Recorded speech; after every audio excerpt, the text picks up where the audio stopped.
He's the perfect. Ready? Go! Let's fight! I feel like there's a ton of nerves for every fight I've been in. It doesn't matter if it was my debut, even in an amateur. But this last one definitely had a little bit more. There's a lot more factors going into it. It just kind of kept building.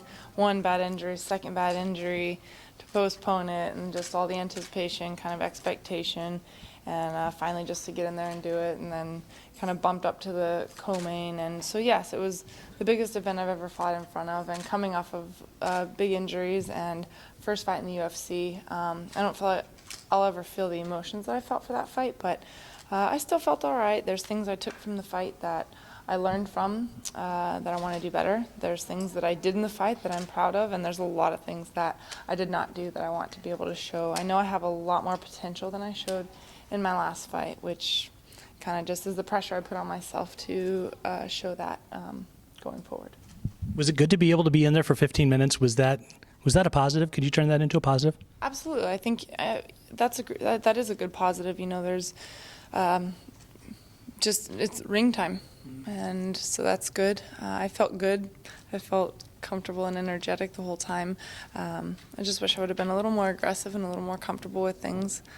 So hopefully we'll be able to do that this coming Wednesday. Yeah, I was going to say that's probably not your goal going forward to spend 15 minutes in there every time, right?